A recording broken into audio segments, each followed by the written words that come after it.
Sí, pues buenos días de nuevo a todas y a todos. Continuamos en esta segunda jornada del Seminario Doctoral en Estudios Europeos del Premio Europeo Carlos V Angela Merkel sobre la fortuna de estar unidos, garantizar y fortalecer la cohesión de Europa. Tenemos esta mañana, digamos, una temática que está en el ambiente general. Hemos estado hablando de movilidad, vamos a hablar ahora de asilo, posteriormente hablaremos de temas de inmigración, todos los temas muy conectados. Y para la siguiente intervención contaremos con Ignacio Fornaris Valls, que será introducido por la profesora Teresa Freixes San Juan, como ya conocen, catedrática, Jean Monnet ad personam y vicepresidenta de la Real Academia Europea de Doctores, además de codirectora de este curso y miembro del jurado. Un placer siempre tenerla con nosotros. Teresa, la audiencia es toda suya. Muchísimas gracias.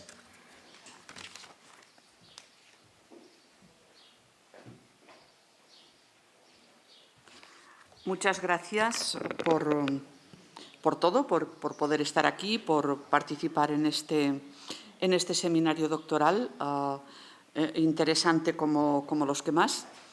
Yo voy a hacer una presentación muy corta del señor Fornaris porque lo más interesante va a ser lo que él nos pueda contar y después lo que pueda surgir del debate posterior. El señor Fornaris ha cursado el doble grado en Derecho y Administración y Dirección de Empresas en la Universidad Complutense de Madrid.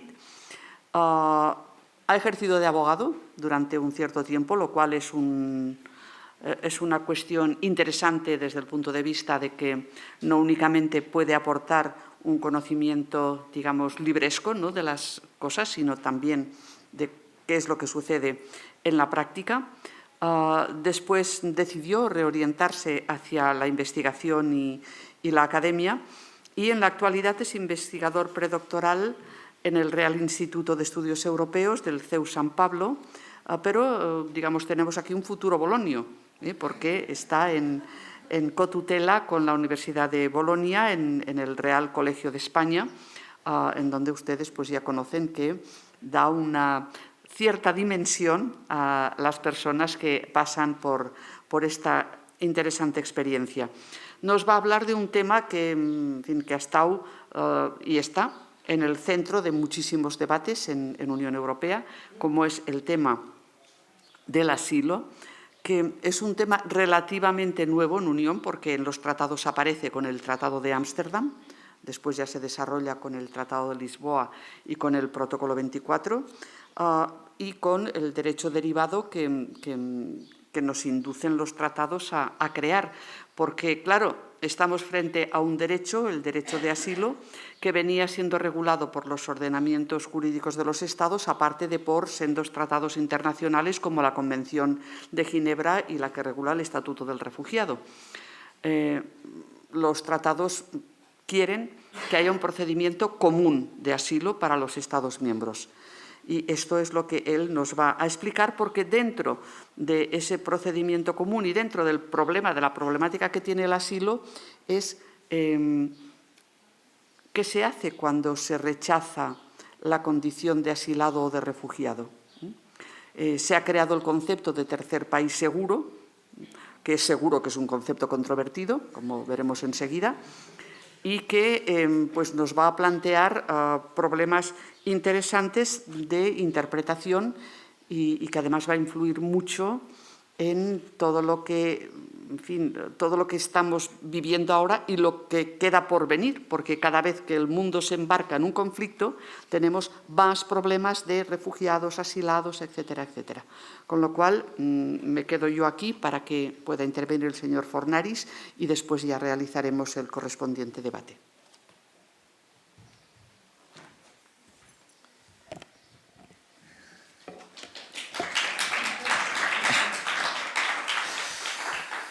Bueno, muy buenos días. Permítanme comenzar expresando mi agradecimiento a la Fundación Academia Europea Iberoamericana de Yuste por haberme concedido, junto a otros magníficos 17 compañeros y compañeras, la beca Premio Europeo Carlos V. Es un verdadero honor formar parte de una comunidad que está muy comprometida con los valores europeos, el diálogo disciplinar y la cooperación entre generaciones. Y también agradecer a los organizadores del Congreso y técnicos, traductoras. ya que nos estáis brindando un espacio de encuentro, reflexión y debate que, bueno, con el panorama actual es bastante necesario. En este marco, mi intervención se centrará en el controvertido concepto de tercer país seguro utilizado en la tramitación de las solicitudes de protección internacional y, en especial, me centraré en el caso del acuerdo Unión Europea-Turquía. Entonces, con este espíritu de gratitud y responsabilidad, comienzo mi exposición.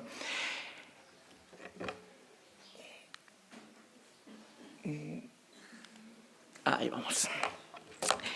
En los últimos años, la Unión Europea ha trabajado intensamente para avanzar hacia una política común de materia de asilo y protección subsidiaria, con el objeto de garantizar un estatuto adecuado a toda persona que necesita protección internacional y asegurar el respeto efectivo del principio de no devolución. Esto es, no enviar a nadie a un país donde su vida, libertad e integridad física puedan correr peligro.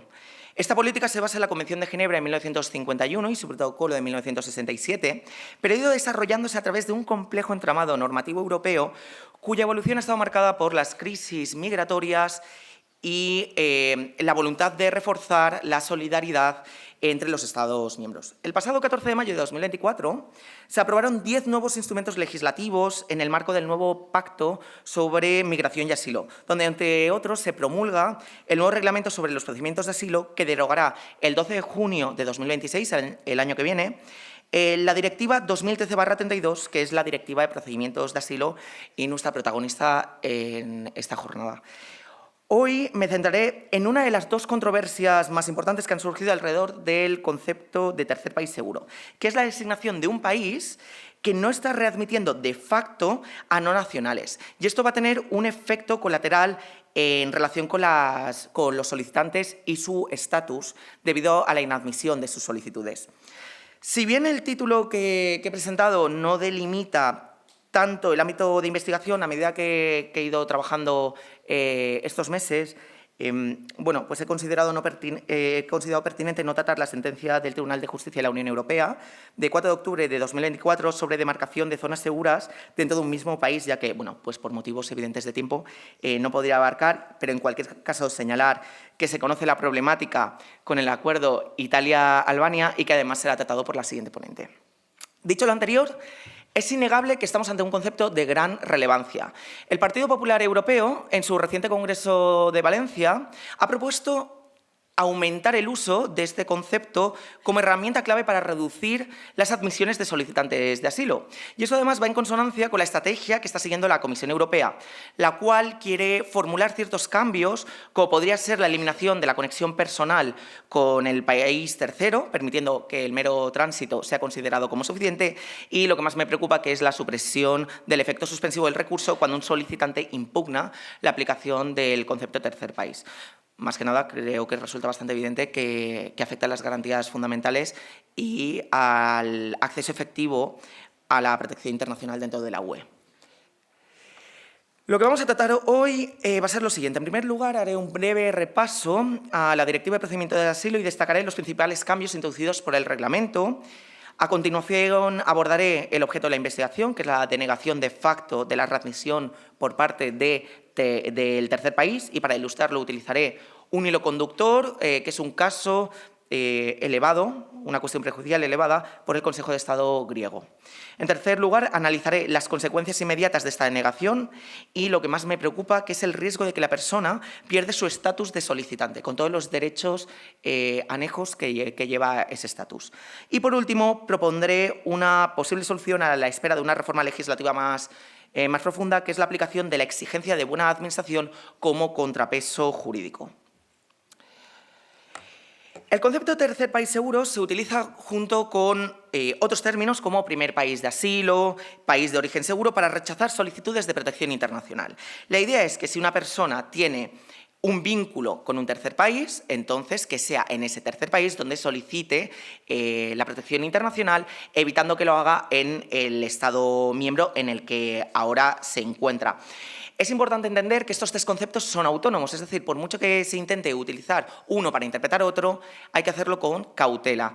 Veremos más adelante un ejemplo de lo anterior. Y bueno, ya centrándonos en la Directiva de Procedimiento de Asilo, tenemos el artículo 38.1, el cual establece que un país solo puede ser considerado como tercer país seguro si se cumplen una serie de principios fundamentales. Ejemplos que los veremos más desarrollados a lo largo de la presentación es que la vida o la libertad del solicitante no esté en peligro por razones como raza, religión, nacionalidad o ideas políticas, que no exista un riesgo de tortura ni de tratos inhumanos, que se respete el principio de no devolución que hemos hablado y que haya una posibilidad real de pedir asilo según la Convención de Ginebra. Además, el país debe acreditar la existencia de esa conexión razonable entre el solicitante y el tercer país al que se le quiere enviar y el solicitante, en contraparte, debe poder impugnar esa conexión o incluso la seguridad que en su situación personal habría en ese tercer país. Con el nuevo reglamento europeo hay cambios importantes. En primer lugar, el concepto de tercer país seguro ha experimentado una ampliación significativa. Para mí la más relevante es que ya no es prescindible que el país al que se le va a enviar sea parte de la Convención de Ginebra, sino que ahora basta con que ofrezca lo que han denominado una protección efectiva para las personas solicitantes de protección internacional. En segundo lugar, el reglamento reconoce como vínculos válidos, por ejemplo, la tenencia de familiares que se haya vivido en ese tercer país, y esto sí que es un avance en comparación con la directiva, ya que nos muestra exactamente a qué se está refiriendo el legislador con conexión. En un tercer cambio relevante es que se va a permitir declarar solo una parte del territorio de un país como seguro. Esto lo veremos en la ponencia siguiente, que es básicamente pues, poniendo solución al conflicto que ha salido Italia-Albania, entre otros. Además, permitirá excluir a ciertos grupos de personas que puedan enfrentar riesgos particulares en ese tercer país. Y considero que esto pues, es una aplicación mucho más matizada y ajustada a realidades específicas. Imaginémonos una persona transexual. Hombre, pues enviarla a Marruecos no sé yo hasta qué punto es seguro. Entonces, bueno, pues da cierta seguridad jurídica a colectivos vulnerables.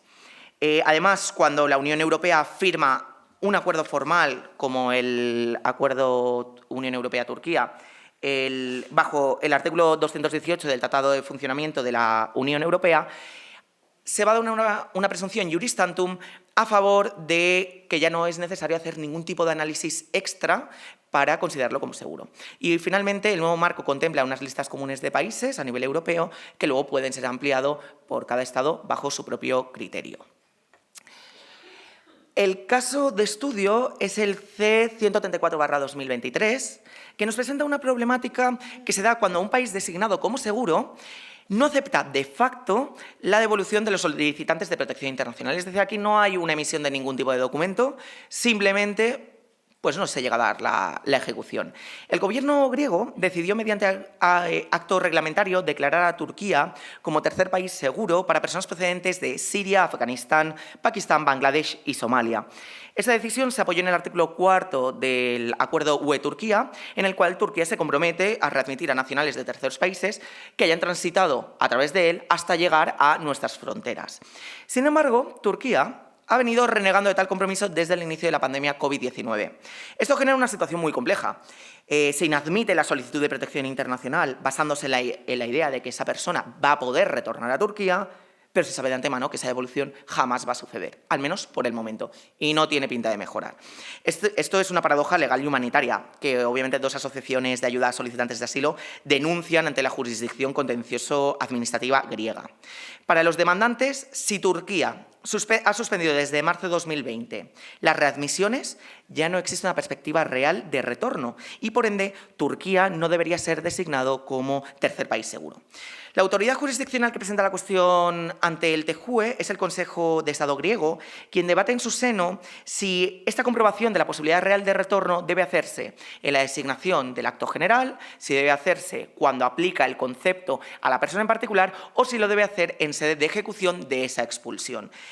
Anticipo que el Consejo de Estado estuvo dividido y eran más proclives a la idea de a las pretensiones de las asociaciones de ayuda al asilo. Pero vayamos por partes. Bueno, aquí hay mucha letra. Es para ayudar un poco a los no juristas para que puedan seguir un poco la directiva. Tenemos que el artículo 33.2c nos permite inadmitir una solicitud siempre que se pueda aplicar el concepto de tercer país seguro que se encuentra regulado en el artículo 38. Y el artículo 38 se divide en 4 apartados que son esenciales para aplicar el concepto. El primero ya lo hemos señalado sucintamente, que son los principios fundamentales. La vida o libertad de esta persona no puede estar amenazadas por motivos de raza, religión, nacionalidad, pertenencia a un grupo social u opinión política. No puede existir riesgos de daños graves según la definición de la Directiva 211/95. Esto incluye pues, que no haya un riesgo de una pena de muerte, una tortura, tratos inhumanos o degradantes o amenazas graves contra la vida o la integridad física debido a conflictos armados. Tampoco puede haber ese riesgo de devolución, no puede ser enviado a un país donde su vida corre o su integridad física corre peligro, y en ese país se tiene que poder solicitar protección internacional conforme a la Convención de Ginebra. El apartado segundo ya trata sobre la transposición de esa directiva al derecho nacional. Y lo que dice es que se tiene que prever en derecho nacional un análisis detallado de si existe relación entre el solicitante y el tercer país. Además, las autoridades deben tener la certeza de que se cumplen específicamente al caso individual las condiciones de seguridad y de estos principios fundamentales. Y de ahí es lo que he dicho de que pueden estos solicitantes hacer alegaciones en su favor. En tercer lugar, ya se activa el apartado tercero una vez se ha tomado la decisión de inadmisión dentro de la Unión Europea, dentro de ese Estado miembro, y se debe informar adecuadamente al solicitante y además emitirle un documento en la lengua propia del tercer país al que envían para que ese país sepa que tiene que analizar el fondo de la solicitud. Esto es para evitar que intenten aplicar el concepto de primer país de asilo y dar una seguridad. ¿Por qué? Porque el artículo 38.4 nos da una clave fundamental. Lo que nos dice es que una persona solicitante de protección internacional tiene derecho subjetivo a recibir una respuesta. Da igual si es en el Estado miembro o en el tercer país. Lo que establece este artículo es que si el tercer país no contesta, tenemos que ser nosotros los que resolvamos. Y ya veremos lo que decimos al respecto. Entonces, de todo lo anterior, la primera reflexión que quiero traerles hoy es que el artículo 38 distingue tres situaciones distintas. La primera es la designación general de un país como seguro que se hace en un acto de alcance general. Desde un punto de vista doctrinal, se ha sostenido que el artículo 38.1, este que hemos hablado de la vida, la Convención de Ginebra y demás, reúne los principios aplicables a esta designación general. Además, al ser principios fundamentales, los gobiernos no pueden limitarse a hacer un análisis meramente formal, sino que deben realizar una evaluación actualizada y práctica de la situación real de ese país. Y esto también lo establece la directiva en su considerando 46 y el propio TJUE, emitió, entre otros temas, el C 756/21. También tenemos la aplicación concreta al caso individual, que se exige que esa devolución sea viable, legal y segura en la práctica. Y luego, con ese apartado cuarto que nos indica, oye, que si no lo admiten lo tenemos que resolver nosotros, abre otro abanico, que es, además del acto jurídico de inadmisión, tenemos la ejecución efectiva de esa decisión. Si nos centramos en la designación general de terceros países como seguros, durante la vista de este caso griego ante el TJUE, que no en sentencia, surgieron tres cuestiones claves, aunque las dos primeras que encontramos aquí son de menor calado. La primera fue si un acuerdo entre la Unión Europea y un tercer país implica una presunción automática de que ese país puede ser designado como tercer país seguro. Ya lo hemos dicho, la directiva actual no establece nada al respecto, a diferencia del nuevo reglamento, cuyo artículo 59.7 sí introduce esta presunción. Lo único que hasta el 12 de junio de 2026 va a seguir en vigor la directiva y, por tanto, los Estados miembros tienen que aún así seguir país por país analizando la situación. La segunda cuestión fue si ese tercer país, en este caso Turquía, no está cumpliendo el acuerdo. ¿Debería considerarse que el acuerdo sigue teniendo validez? Aquí la sentencia no se pronuncia, y menos mal, porque la Comisión no estaba muy contento con esta medida de presión que estaba haciendo la abogacía del Estado griega para conseguir que la Comisión apoyara sus pretensiones. Para la Comisión, si Turquía no repudia oficialmente el acuerdo, este sigue teniendo efectos jurídicos válidos. Más que nada porque no solo incluía estas devoluciones, sino que también había cooperación con Frontex, financiación de proyectos en Turquía para educación, salud e infraestructuras, etc. Entonces, a nivel europeo, a nadie le interesaba que se declarara inválido. Y, sin duda, la cuestión realmente importante fue la de si hay que hacer un análisis real y pormenorizado al designar en acto general a un país como tercer país seguro, ¿no debería analizarse también la plausibilidad de la readmisión? Bueno, pues para responder a esto hay que acudir a la jurisprudencia del Tribunal Europeo de Derechos Humanos, que ha sido bastante claro. En el caso Ilyes y Ahmed contra Hungría, indica que el análisis debe ser exhaustivo y estar basado en pruebas autorizadas.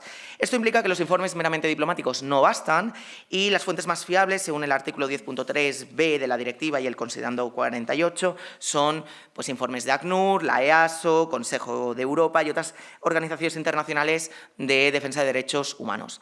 Y además habría que analizar otras cosas como la naturaleza, duración y solidez de las relaciones bilaterales con ese país, la exigencia de mecanismos de seguimiento de los acuerdos y las garantías efectivas frente a riesgos como la tortura o los tratos inhumanos.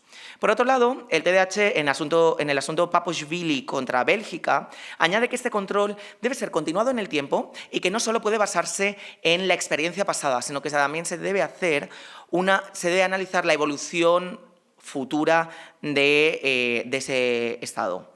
Entonces, las asociaciones demandantes, ¿qué nos dicen? Oiga, es verdad que el artículo 38.1 no dice expresamente que hay que analizar esa plausibilidad. Pero es que parece lógico que sí, que hay que tener en cuenta la posibilidad real de que el solicitante sea admitido en el tercer país. Si no, el propio concepto pierde sentido. De hecho, utilizaron su propia interpretación del artículo 38.4 diciendo que si nos están obligando a analizar el fondo de las solicitudes de aquellos extranjeros que no pueden ser readmitidos en un tercer país, hagámoslo desde el principio. De hecho, la mayoría del Consejo de Estado helénico indicó que sí, que consideran que esto es así, pero lo llevaron a través del principio de celeridad del procedimiento recogido en el considerando 18 y artículo 31.2 de la directiva. ¿Qué ocurre? Que, podemos hacer otro tipo de análisis. Bueno, ya saben que tengo un amigo que siempre me dice que el derecho no es una ciencia porque no hay un resultado óptimo, siempre entra a interpretación. Y este es uno de esos casos. Si nosotros podemos intentar hacer una interpretación sistemática, encontramos dos conceptos. En el artículo 38, el concepto de primer país de asilo, y en el 35, el de tercer país seguro, y en el 35, el de primer país de asilo. En este último, primer país de asilo, sí que se exige que la probabilidad de readmisión sea considerada desde el primer momento. Y esto podría llevarnos a pensar que, efectivamente, la intención del legislador era omitir esta exigencia en el caso del concepto de tercer país seguro. Pero aquí debo hacer un apunte. Esto es los dos artículos. Yo al menos veo bastantes diferencias entre ellos. Uno, para ser exacto, es bastante largo. Entonces, aunque los objetivos sean similares, su redacción es bastante diferente. Y para hacer una interpretación sistemática, entre otras cosas, debe poderse complementar entre ellos. Entonces, yo pongo en duda que estos requisitos, tal cual se plantean, que son unos requisitos legales bastante diferentes entre ellos, nos permitan hacer esa interpretación en favor de que no se deba analizar en esa designación de alcance general. Ahora bien, lo que sí que podemos hacer es analizar qué ocurre en el nuevo reglamento. Aquí un pequeño disclaimer, indicar que, que es verdad que el ánimo del legislador puede haber variado entre la promulgación de la directiva a la promulgación del reglamento, pero es verdad que nos da una hoja de ruta legislativa bastante interesante a tener en cuenta. Y en esto vemos que el artículo 58 del nuevo reglamento, que trata del primer país de asilo, ya elimina la exigencia de observar la potencial readmisión. Esto es una evolución bastante clara. Parece querer eliminar la posibilidad efectiva de readmisión como una condición sine qua non en la fase de calificación general del país. Además, lo que hace es asimilar bastante el concepto de tercer país seguro con el de primer país de asilo, al menos desde una perspectiva funcional y estructural. Lo que ha acabado haciendo el TJUE en este caso es seguir las conclusiones del abogado general, indicando que, en efecto, el artículo 38.4 permite la designación general de un país como seguro, incluso cuando este país no está readmitiendo en la práctica a los solicitantes. Esto lo hace porque considera que habrá otros steps en los que se pueda analizar. No me parece una solución mala porque busca un equilibrio que es importante, que es el principio de celeridad, que es fundamental en los procedimientos de asilo, pero sin perder de vista la realidad práctica. Entonces, para el TJUE, en ese acto general no se tiene que tener en cuenta, pero en el acto de aplicación al caso individualizado sí. Y si en ese momento ya se sabe que no va a haber una admisión en ese tercer país, pues entonces hay que ir directamente a estudiar el fondo. Ahora bien, yo aquí veo un problema. En general se lo suelo ver a las sentencias del TJUE, que son bastante abstractas y no van al caso en concreto y muchas veces dejan, amplio margen de interpretación a los Estados miembros, que es entendible, pero también omiten los efectos que pueden tener sus sentencias. Y esto, en un tema tan sensible como es la protección internacional, puede dar a la aplicación muy dispares en la práctica.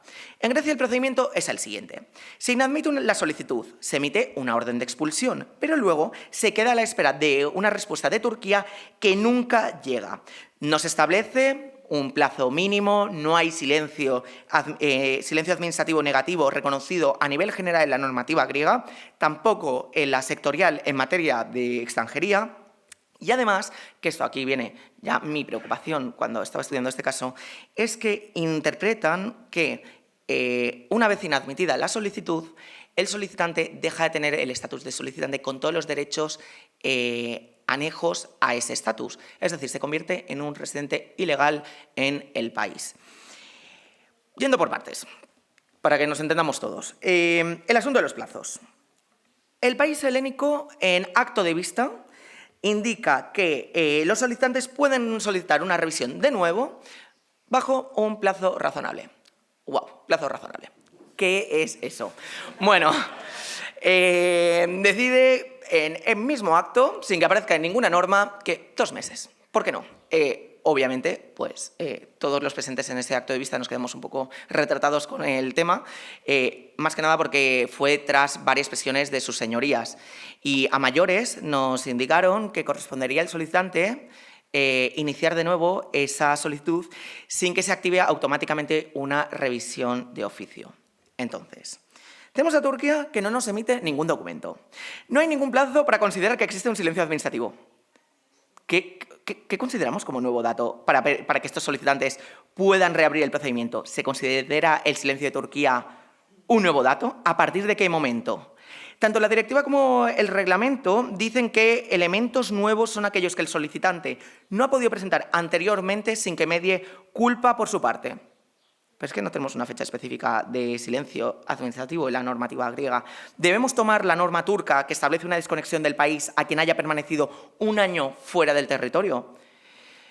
Pues yo no les sabría contestar. Lo que sé es que esto tiene un impacto bastante relevante. En Grecia, en torno a un 50% de las solicitudes presentadas por personas que transitaron por Turquía son inadmitidas, invocando el concepto de tercer país seguro.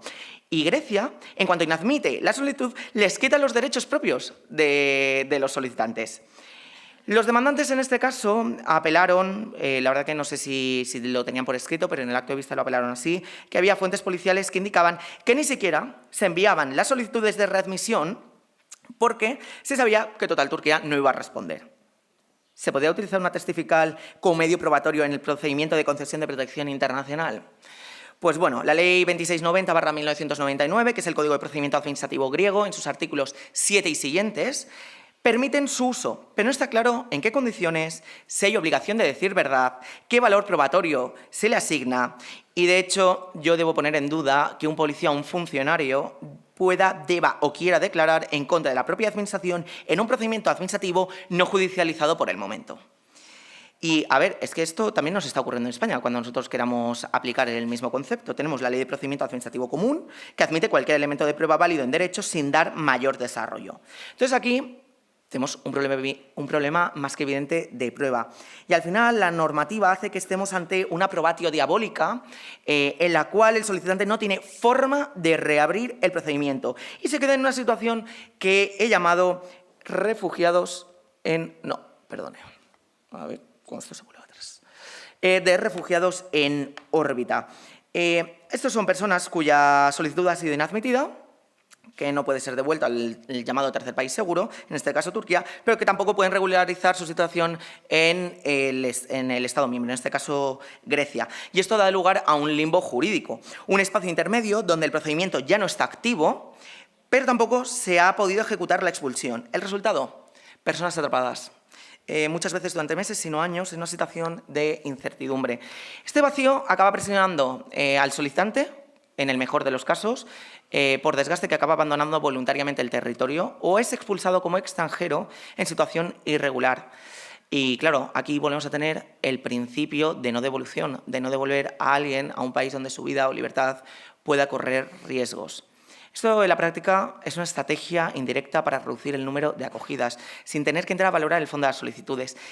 Y todo esto ocurre porque la normativa europea no aclara expresamente si una decisión de inadmisión conlleva automáticamente la pérdida del estatus de solicitante, que es precisamente lo que otorga esa protección provisional y acceso a derechos básicos dentro del Estado miembro. La Directiva de Procedimiento, en su artículo 2c, nos indica que se considera solicitante a quien aún no ha recibido una resolución definitiva. Y el artículo 2e define resolución definitiva como aquella que decide sobre la concesión o denegación del estatuto de refugiado o de protección subsidiaria. Por tanto, yo aquí haciendo una interpretación en pro del solicitante, considero que una inadmisión a trámite no puede considerarse una resolución definitiva. Además, el artículo 38.4 es bastante claro. Si el tercer país seguro no admite al solicitante, debe continuarse el examen de fondo. O sea, hay que continuar un examen hacia el fondo, es que no se ha analizado todavía. No se ha analizado esa concesión o denegación. Para mí, el estatus de solicitante se mantiene. El problema lo encontramos con el nuevo reglamento. Aquí sí que se produce un cambio relevante, que no sé si es que ha pasado desapercibido por ser simplemente conceptos, pero encontramos el artículo 3.8 que dice que sí que se va a considerar como resolución definitiva las decisiones de inadmisión. Y el artículo 3.13 reitera que el solicitante es aquel que aún no ha recibido una resolución definitiva. Sí, perdón. Vale, perdón.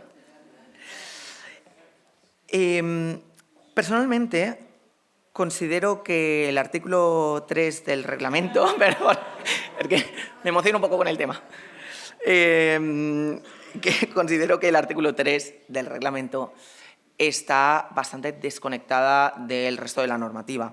El artículo 55.1 del reglamento establece que toda solicitud presentada antes de emitirse una resolución definitiva debe de ser tratada como una alegación adicional dentro del procedimiento. Yo aquí lo que veo es un objetivo de garantía, dar audiencia al interesado para que añada tantos datos y elementos como sean posibles para resolver de la mejor forma la solicitud. Sin embargo, el reglamento ya ha cubierto esa garantía de audiencia en las fases ordinarias del proceso. Encontramos el artículo 11, que establece que antes de inadmitir una solicitud se debe ofrecer al solicitante una entrevista, lo que ha llamado entrevista de admisibilidad, de forma análoga al artículo 12, hace lo mismo antes de resolver el fondo de la solicitud, esto es la entrevista sustantiva. Entonces, si el cuerpo normativo ya establece para el procedimiento ordinario una garantía, mi interpretación es que el artículo 55.1 quiere cubrir una garantía de audiencia para esos momentos fuera del procedimiento. Por ende, considero que esto no tiene ningún tipo de sentido, considerar que un solicitante, una vez inadmitido, queda fuera del circuito, ya que, como nos está diciendo el artículo 55.1, cualquier solicitud presentada antes de emitirse una resolución definitiva debe ser tratada como una alegación adicional. Los conceptos de primer país de asilo y tercer país seguro nacen con una finalidad muy clara. Que otro país asuma la responsabilidad de examinar esa solicitud de asilo está genial. Si no, lo tenemos que hacer nosotros. Es decir, aquí alguien tiene que examinar esa solicitud. Negar este derecho supone una vulneración clara del artículo 18 de la Carta de Derechos Fundamentales de la Unión, que garantiza el derecho al asilo. Pero es que también, y este es el punto clave de esta presentación, el artículo 41, que consagra el derecho fundamental a una buena administración. Antes de entrar en esto, hay problemas adicionales a esta lectura. Encontramos los procedimientos fronterizos.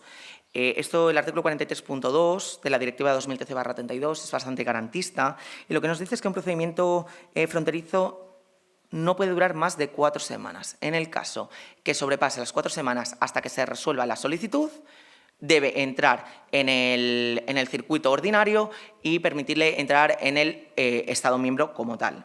Aquí, vamos, lo que quiere decir el legislador, yo considero que estamos ante un marco garantista que solo permite utilizar el procedimiento fronterizo si se cumplen estrictamente las garantías que marca en la propia directiva.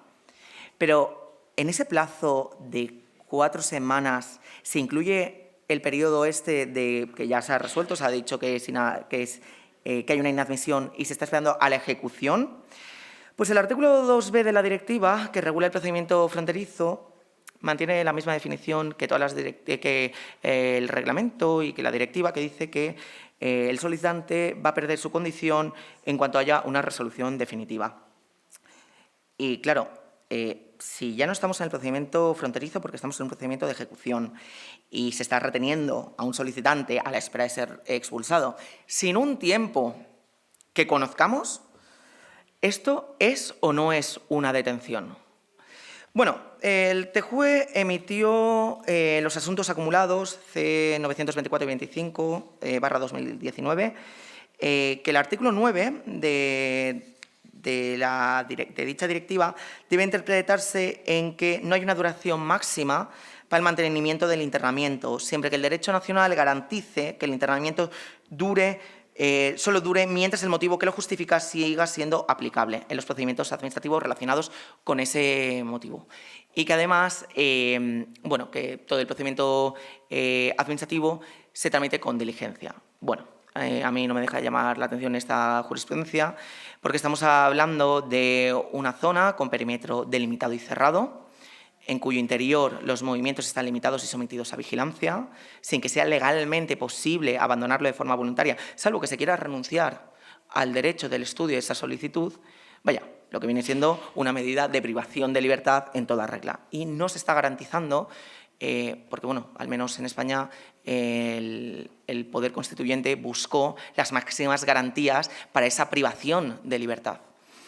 Entonces, aquí la solución que se me ha ocurrido es la aplicación de la exigencia de buena administración. Aquí otro disclaimer. El término exigencia no viene utilizado ni en la legislación ni en la jurisprudencia. Normalmente se utilizan, he visto utilizado mucho como sinónimo, derecho fundamental, principio, pero evidentemente hay diferencias. Por ello, el uso del término exigencia, acuñado por la profesora Berta Martín de la Universidad Autónoma de Madrid, me parece bastante acertado y lo iré utilizando de forma genérica hasta que llegue el turno de distinguir entre los diferentes términos. Entonces, artículo 41 de la Carta. Reconoce derecho fundamental de toda persona a que las instituciones, órganos y organismos de la Unión traten sus asuntos de forma imparcial, equitativa y en un plazo razonable de tiempo. Además, incluye una serie de derechos concretos. El derecho a ser escuchado antes de recibir una medida desfavorable, el derecho a acceder al expediente y la obligación de las administraciones de motivar sus decisiones. Repito, el derecho de toda persona a que las instituciones, órganos y organismos de la Unión. El artículo 41 en su literalidad está limitando su ámbito de aplicación a las instituciones, órganos y organismos de la Unión. Sin embargo, la Carta tiene su propio régimen general en el artículo 51, en el que dice que hay una extensión de los derechos a las autoridades nacionales cuando apliquen el derecho intraeuropeo. Evidentemente, según la prelación normativa, previsión especial tiene prevalencia sobre previsión general. Pero el TJUE ha considerado que esto no lo podía dejar así. Por ello,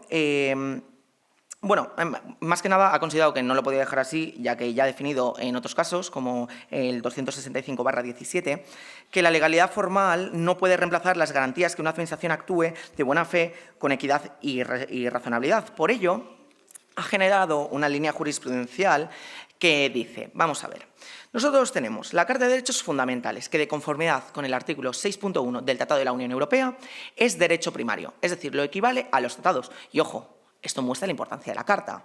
De hecho, esta Carta incorpora y desarrolla el Convenio Europeo de Derechos Humanos, es decir, añade contenido de protección. Si la Carta abarca mucho más que el convenio y el convenio de conformidad al 6.3 del TUE es parte de los principios generales del derecho de la Unión, con todo esto, el TJUE nos dice, bueno, voy a intentar encontrar un equilibrio entre competencias supranacionales y nacionales. Y para ello voy a decir que el artículo 41 tiene una doble naturaleza, derecho subjetivo y principio general del derecho. Si consideramos el artículo 41 como principio general del derecho, se aplicará a todos los organismos nacionales cuando apliquen derecho intraeuropeo. Esto es un disclaimer para los no juristas. Un principio general del derecho es una fuente interpretativa con valor sustancial que puede invocarse directamente ante la Administración y los tribunales sin necesidad de un desarrollo normativo. Sin embargo, no confiere un derecho subjetivo. Es decir, yo no puedo ir al juzgado y decir, oye, principio general de buena administración, quiero X. No, necesito un derecho y ayudaré a que se interprete ese derecho de conformidad al artículo 41. Además, esto se aplica como un principio general y no sectorial. Esto es bastante importante, por lo que aplica a todo el ordenamiento jurídico. Con esto quiero decir que los Estados miembros están obligados, al aplicar el derecho intraunión, a respetar ese principio general de buena administración, especialmente lo que concierne a la imparcialidad de la actuación y la resolución de los asuntos en un plazo razonable de tiempo. Y esto lo encontramos en la sentencia del año pasado, de 2024. Pues bien, para aplicar este problema a lo que hemos venido analizando hoy. Los Estados miembros no solemos encontrar un principio de buena administración formulado como tal. Lo encontramos, pues, garantías en las diferentes normativas. En España, por ejemplo, somos muy formalistas y en la Ley 39/2015 encontramos muchas garantías, pero únicamente para el procedimiento formal. ¿Qué ocurre entonces en aquellas situaciones extramuros del procedimiento administrativo? Es decir, esas relaciones jurídicas con la Administración que no están canalizadas formalmente dentro de un expediente administrativo. En estos casos, esta ley no aplicaría, pero para ello está la propuesta que hace el TJUE, que cuando se aplica derecho de la Unión Europea, automáticamente las garantías que condensan dentro del principio general de buena administración entren a la interpretación y un poco al trapo a salvarnos ciertos tipos de interpretaciones en contra de los valores generales de la Unión. Si volvemos al caso griego, encontramos que no hay silencio administrativo, no hay plazo máximo para ejecutar. Si nos atendemos a la directiva actualmente vigente, podría sostenerse que, a pesar de estar la solicitud inadmitida a trámite, el procedimiento permanece abierto. Entonces, bueno, si hubiera garantías del procedimiento administrativo, aplicarían, y si no, aplicaría el artículo 41. Sin embargo, la entrada en vigor del nuevo reglamento en junio del año que viene, esta situación cambia. El procedimiento de protección internacional se considerará cerrado y lo único pendiente será la ejecución material de la devolución. Es que esa fase no puede quedar fuera del control jurídico. Y aunque el reglamento pretende cerrar formalmente el procedimiento, lo cierto es que persiste una relación administrativa de ejecución, y esa relación impone que ese silencio sea fuente de prueba al interpretar el artículo 41. Esto sé que es una interpretación muy mía, pero considero que el principio de celeridad más buena administración nos lleva a que no podemos alargar indefinidamente un procedimiento de concesión de asilo. Y también soy de la opinión de que podemos utilizar estas interpretaciones también para la aplicación del nuevo elemento, para que ese silencio, pues entre a formar parte. Y las conclusiones que veo que se me acaba... esto se me ha pasado. Vale, conclusiones. Hay 7 conclusiones, así en resumen. Primero, la eventual probabilidad de readmisión al tercer país no es óbice para designarlo como tercer país seguro en un acto de alcance general. Segundo, ese análisis debe realizarse en su caso a la hora de evaluar el caso particular al que se le va a aplicar el concepto de tercer país seguro. Tercero, el 12 de junio de 2026, los acuerdos con terceros países generan una presunción juris tantum a favor de su consideración como tercer país. Cuarto, si una respuesta formal ni unos plazos que limiten el tiempo de espera, la normativa como tal no permite que se reabra el procedimiento de concesión. Mi quinta conclusión es que existen dudas de derecho, es básicamente de lo que ha ido la presentación. Más que nada porque pues este estatus del solicitante pues, nos deja en una situación un poco problemática y que la directiva permitiría una interpretación favorable, pero el reglamento nos lo complica. Sexto, dado que se puede considerar que ha recaído una resolución definitiva, la garantía de las 4 semanas en materia de procedimientos fronterizos parece diluirse y, consecuentemente, la situación del solicitante podría asemejarse a un internamiento con privación de libertad. Y séptimo, a falta de una regulación específica, el principio general de buena administración, al sobrepasar los límites del procedimiento administrativo y cubrir todas las relaciones con la Administración, podría alzarse como fuente y límite interpretativo de los términos nuevos elementos, solicitante y otros análogos, protegiendo garantías no previstas en los ordenamientos internos. Con todo esto, quedo a disposición del público y del panel de expertos para cualquier reflexión o duda que haya podido surgir. Muchas gracias.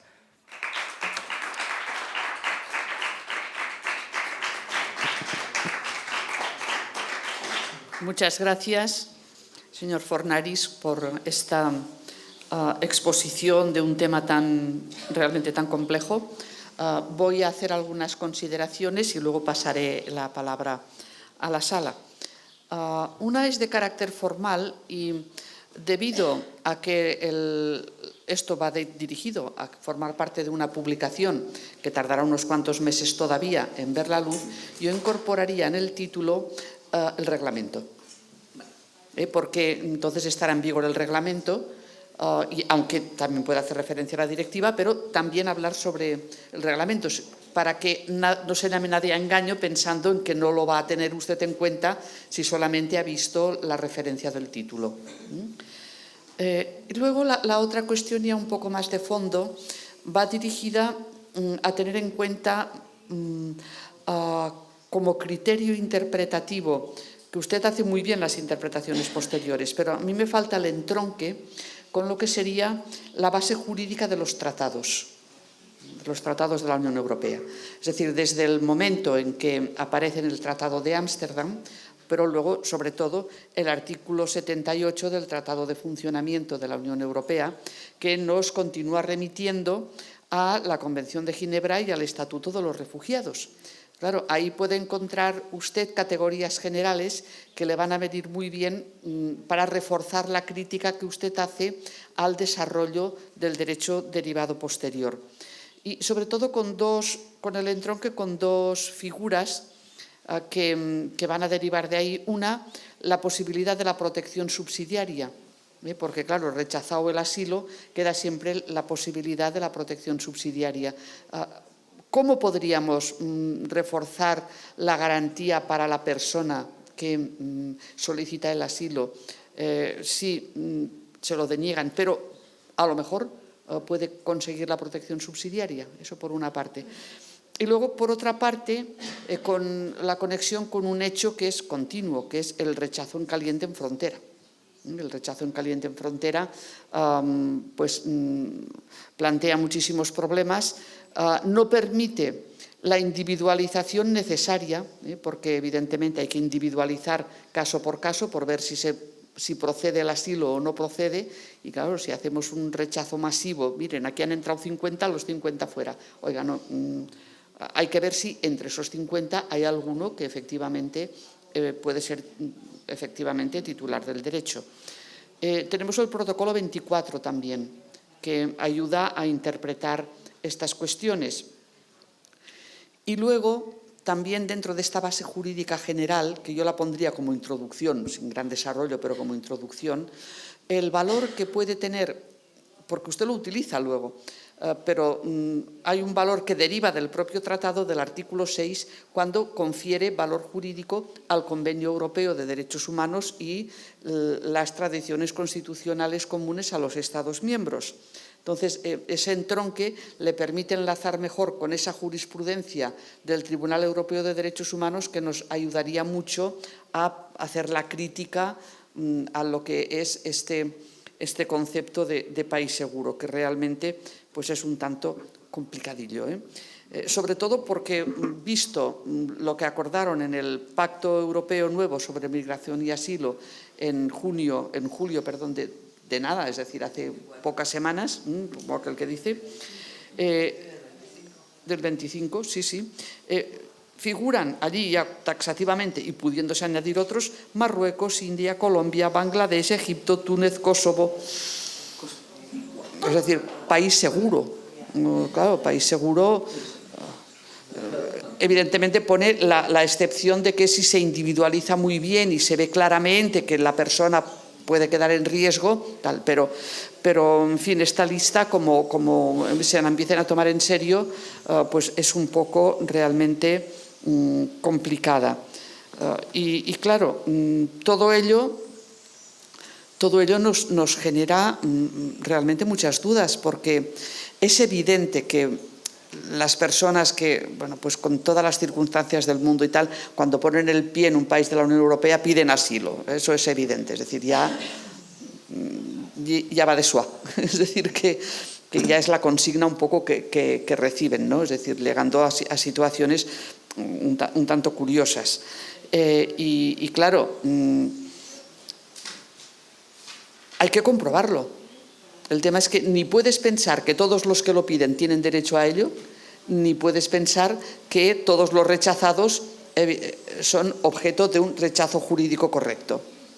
Y este es un poco el meollo de su cuestión. En el desarrollo concreto, yo le añadiría después ya, porque usted lo entronca muy bien, dado que hay una previa resolución administrativa, con el derecho a la buena administración. Pero a través de esa conexión con el Convenio Europeo de Derechos Humanos y la propia Carta de Derechos Fundamentales, conectarlo con el derecho a la tutela judicial efectiva, porque la Carta lo reconoce a todas las personas presentes en el territorio de cualquier Estado miembro. Entonces, ese derecho a la tutela judicial efectiva le añade la garantía de que lo que la Administración decida tiene que poder ser revisado. No puede haber decisiones administrativas autónomas en un Estado de Derecho en el marco de la Unión Europea. Y reforzar un poco el papel de esa tutela judicial efectiva, que evidentemente el artículo 41 de la Carta lo tiene en cuenta, porque si repasamos las características de buena administración que te da derechos en ese momento, es casi una copia de las garantías del proceso equitativo. Es decir, es una traslación a la administración de las garantías que tiene que haber en sede jurisdiccional. Entonces, como tiene que poder haber esa revisión judicial, yo le daría más fuerza al derecho a la tutela judicial efectiva, que está en la Carta y que además es tradición constitucional común a los Estados miembros, y además de estar en el Convenio Europeo de Derechos Humanos. De esta manera, quizás se reforzarían algunas cuestiones que usted plantea, que están bien planteadas, pero que quizás haría falta reforzarlas un poco. Sí. No, pues entonces pasamos la palabra a la sala.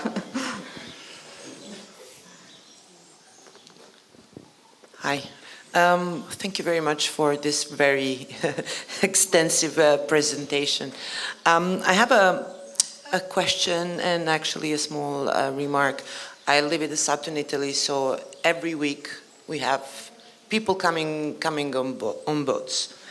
Italy, as you know, because you're affiliated with the University of Bologna, has been quite central in this debate. And especially in the last couple of months, there has been a major scandal in Italy because the Italian government is using detention centers in Albania. So the big question was, and continues to be, the right of Italy actually to pay for these services in Albania, where potential asylum seekers are being held. So this brings me to what you mentioned in your presentation in Spanish, but I would translate it as margins of interpretation. Margini di interpretazione, but it sounds similar in Spanish. Yeah. So isn't this actually quite central, I think, for your paper, for your discussion? These kind of workarounds that exist, like the third country. Instead of engaging with the right of asylum seekers in the country itself. So there is another workaround, the legal workaround. And I'm saying this because it resonates with other types of legal workarounds. For instance, in Italian constitution, Italy is prohibited of going into war. But then we find a legal workaround to participate in the war. So isn't this kind of like a legal workaround on the margin of interpretation? And secondly, what I would like to see maybe in your paper is this maybe a more humane kind of an humanistic understanding about what we are actually dealing with. So these kind of legal frameworks are easy to be lost in. So maybe you should really assess the situation of who are the asylum seekers. Itself, you use a couple of pictures, that's really nice, but let's not forget that we are talking about real people with real needs and real problems. Thank you.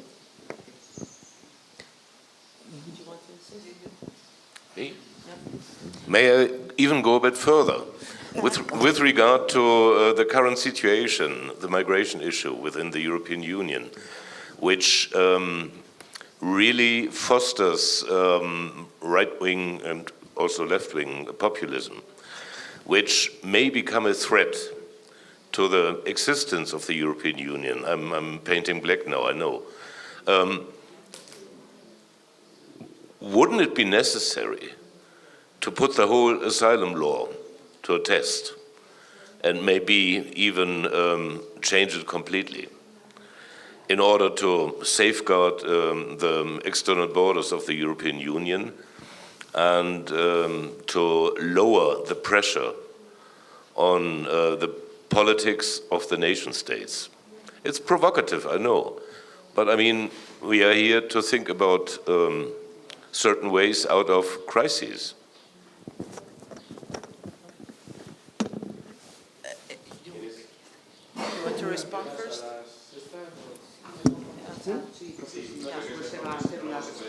Keep it just in case. Bueno, obviamente muchísimas gracias, porque obviamente había puntos que no había entrado a considerar. Sobre el tema, sobre todo su tema de protección de fronteras, no digo que aceptemos a todo el mundo que entra, eso está claro, pero sí tenemos que tener en cuenta las garantías que en teoría estamos todo el día llenándonos la boca de valores europeos, artículo 2 y demás, persiguiendo, pues incluso pues hay pleitos contra Estados miembros por esos supuestos valores, y luego nosotros, genial, es verdad que igual internamente a un griego pues tiene sus garantías, pero bueno, una vez que alguien entra en nuestro territorio, creo que deberíamos tener esas garantías también. Y si quieren reforzar la aplicación del concepto tercer país seguro, me parece estupendo, mientras se manejen dentro de la legalidad. La técnica que ha hecho Grecia, que yo les puedo entender, porque es verdad que están sometidos a mucha presión, lo puedo entender, se mueve ya en un margen, que es lo que decíamos, pero en un margen creo que ya es peligroso. Y sobre todo siempre, bueno, yo me dedico a otra cosa, yo estoy en materia de cárteles económicos, vamos, una cosa totalmente distinta, y mis compañeros mercantilistas siempre me dicen que soy demasiado garantista, pero soy de la opinión que un día afectan a derechos constitucionales de otra persona y al día siguiente son los nuestros. Entonces siempre me he tomado muy en serio esos derechos constitucionales que deben ser aplicados a todos por igual. Entonces lo que haré es tenerlo en cuenta para meterlo sobre todo en algún punto, analizando el principio de buena administración, para que también se entienda, oye, que nos estamos enfrentando a otros problemas y que está muy bien, que el papel todo lo soporta, pero que hay que tener en cuenta una realidad práctica. Aún así, sigo siendo de la opinión que las garantías constitucionales están para algo y están para respetarlas.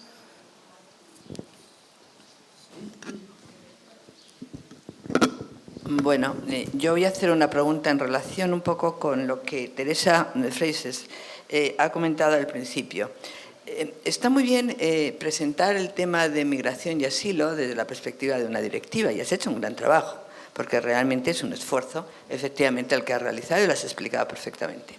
Si bien yo, de nuevo, observo que si tú piensas en los últimos 75 años de la Unión Europea, te darás cuenta de que ahí han funcionado una serie de reglamentos, vamos a ponerlo así, o mecanismos para buscar soluciones al tema del asilo y de las migraciones. Bien.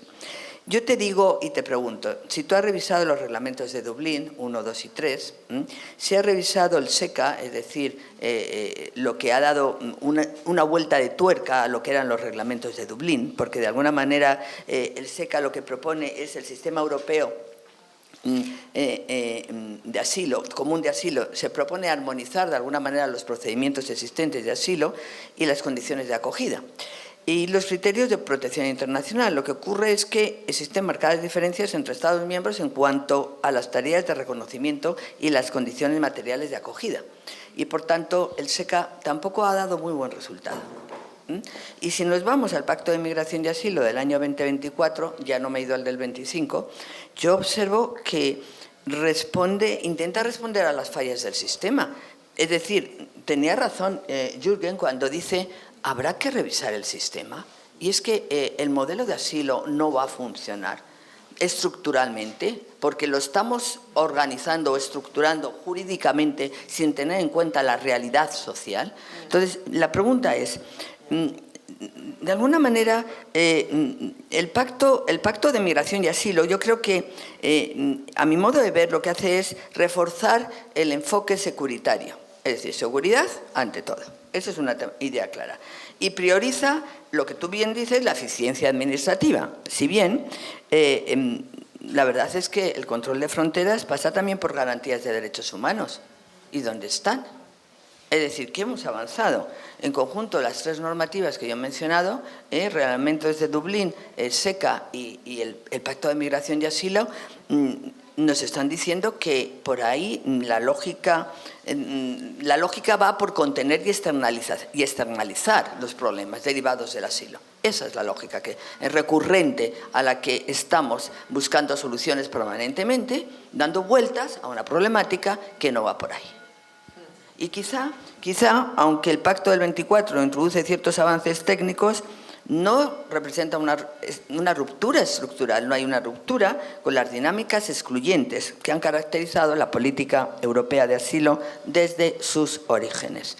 Es decir, es un fallo que llevamos arrastrando, dándole vueltas desde el punto de vista de la Administración y desde el punto de vista técnico-jurídico, que no está mal, que hay que buscarle un engranaje jurídico, pero que no pasa por ahí exclusivamente. Gracias.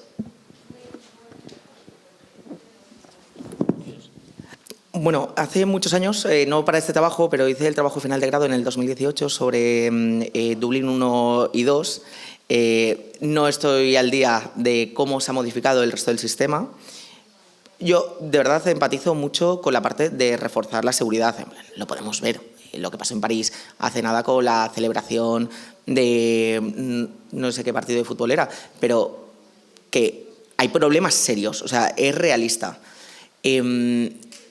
A mí no me gustaría aventurarme, y menos que quede grabado, que quiero destruir el sistema porque no funciona. Creo que sí que hay fallos. Y hay fallos graves. En el trabajo final de grado lo que veíamos es que había mucha presión a los países que tenían frontera, Grecia, España, Italia. El otro día vi una noticia de que Alemania había sido el país que más solicitudes había recibido. Eso no sé, ahora no recuerdo la fuente. Habría que verlo. Creo que en el capítulo no me va a dar para decidir si dilapido o no el sistema. Me parece un trabajo de una vida, una tesis doctoral a lo mejor para hacer al respecto. De todas formas, lo tendré en cuenta. Sí que le quiero dar una visión. Al final, muchas veces pecamos, y lo hace mucho Luxemburgo, de vivir en una burbuja. En una burbuja maravillosa, en la que el mundo es de colorines y que aquí abramos puertas entre todo el mundo y que seamos todos los más felices posibles. Y es verdad, olvidamos efectos, que es un poco la crítica que también he hecho a las sentencias, que son muy abstractas para abrir a interpretación, no tienen en cuenta los efectos. Y no solo lo vemos aquí, lo vemos en muchas materias.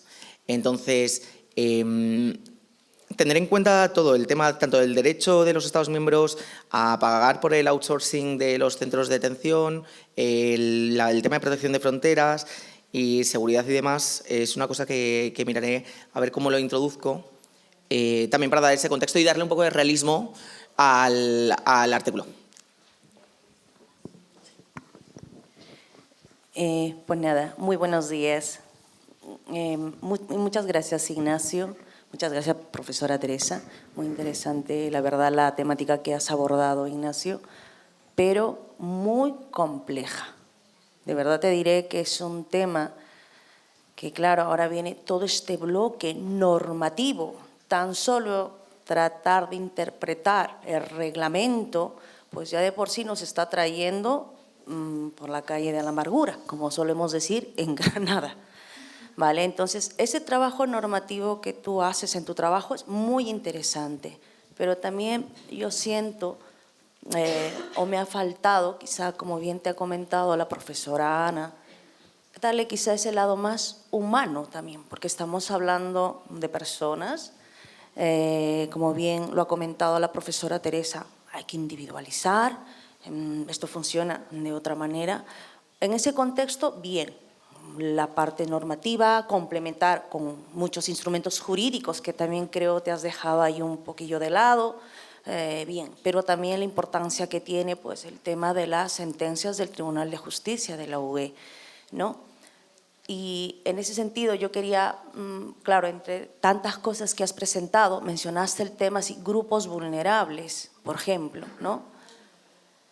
Y aquí yo creo que el trabajo, al menos para mí, que hizo en una reciente sentencia de octubre del 2024, por ejemplo, respecto a las mujeres afganas, yo creo que para mí es no un hito, pero es una labor importantísima que ha hecho el Tribunal de Justicia en dar precisamente la protección de asilo por el hecho de ser mujeres y ser afganas. Y no es solamente que España pueda, no, todos los países tienen la obligación de acoger porque estas mujeres están siendo pues, víctimas del régimen talibán y por el hecho de ser mujer, simplemente ser mujer, pues su vida está en peligro, ¿no? Entonces, creo que también esto le da un poco ese lado humano, un voto a favor también quizá del tribunal en ese contexto, pero claro, ahí viene también lo que te planteaba el profesor, ¿no? Hunter te decía, pues, y hay que abrir las puertas a todo. ¿Cómo hacemos esto? ¿Qué pasa con ese grupo? ¿Qué pasa, por ejemplo, con los derechos que adquieren estas personas? Porque al llegar aquí a territorio, pues se ven beneficiarios de una tarjeta de residencia, de trabajo, de una ayuda, es decir, y eso que implica también para el Estado, o sea, económicamente como estamos, y España no estamos tampoco para tirar precisamente cohetes económicamente, o sea, nuestra situación está bastante delicada en estos momentos en España. Gracias. De hecho, en el trabajo final de grado analicé cómo se podía llevar a cabo el tema del estudio de la protección internacional desde las propias embajadas. Mi conclusión fue que nefastamente se puede llevar por la crisis que hubo en Damasco, creo que fue hace muchos años. A mí me preocupan los efectos económicos, sinceramente, porque es un tema que además me preocupa más a nivel populismo. Porque claro, ya sabemos cómo está funcionando el mundo ahora en materia de elecciones, entonces pues es un sitio donde girar, lo hemos visto ahora en Galicia cuando se asignaban unas viviendas de protección oficial y demás, o sea, el ambiente está candente. Entonces, yo siempre tengo sentimientos encontrados con este tema, porque sí que soy de proteger a personas, porque lo pienso y digo, es que ocurre algo en España y a mí me gustaría que alguien me echara un cable.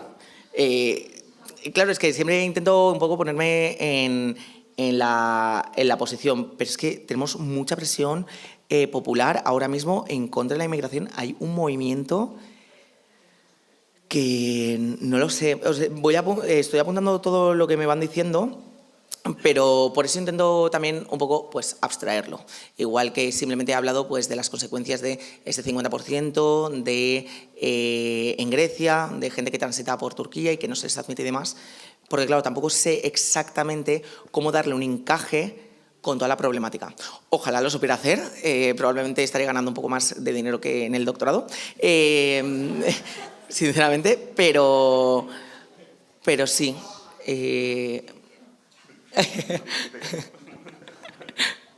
Así que nada, pero muchas gracias. Tenemos otra por aquí atrás.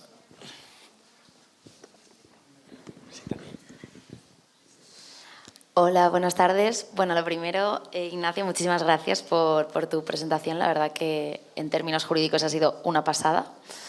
Me has allanado muchísimo más de cara a mi presentación que viene luego después de comer.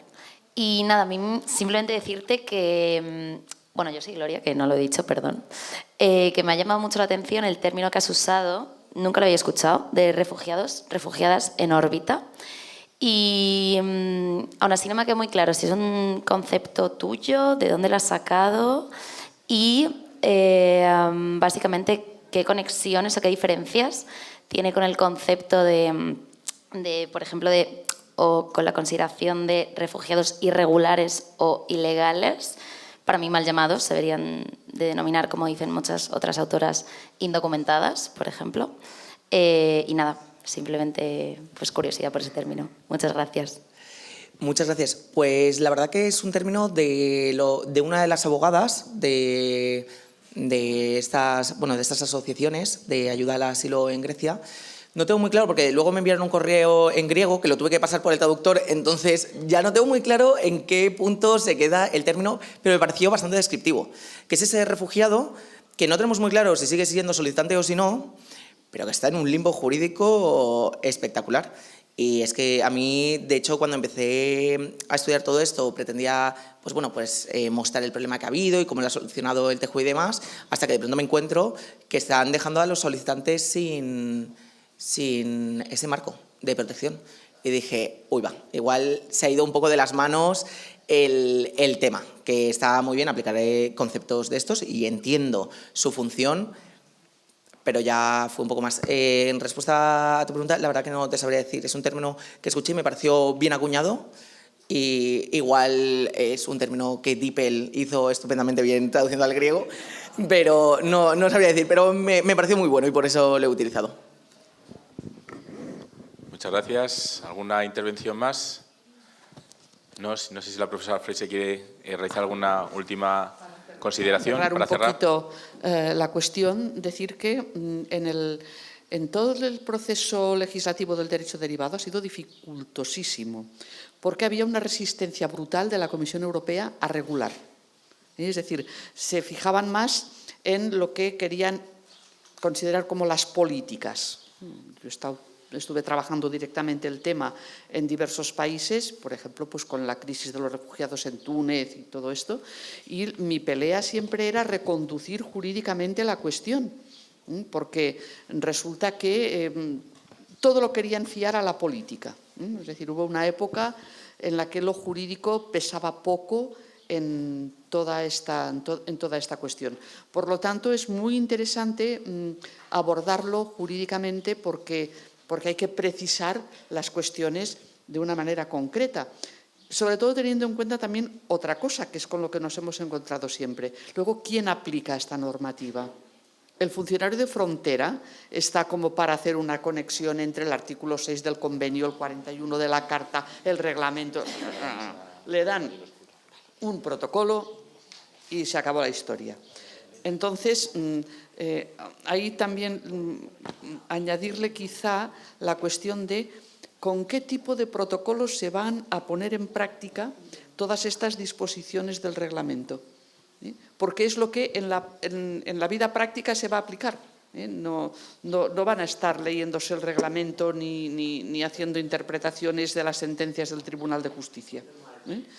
Y por lo tanto, eso es también muy importante, dado que es precisamente en ese momento en que la persona entra en el país y dice que pide asilo, en donde va a recibir una respuesta provisionalísima, evidentemente, pero que le va a condicionar todo su proceso posterior.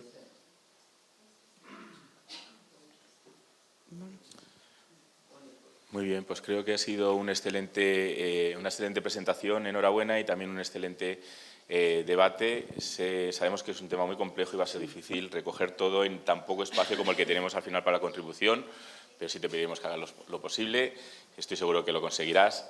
Y muchísimas gracias tanto a ti, a la profesora Freises, por su acompañamiento, por sus comentarios, y a los que habéis participado también como oradores. Ganamos un poquito de tiempo, tenemos 5 minutos de receso, pero antes le damos un gran aplauso tanto a Ignacio como a la profesora Freises.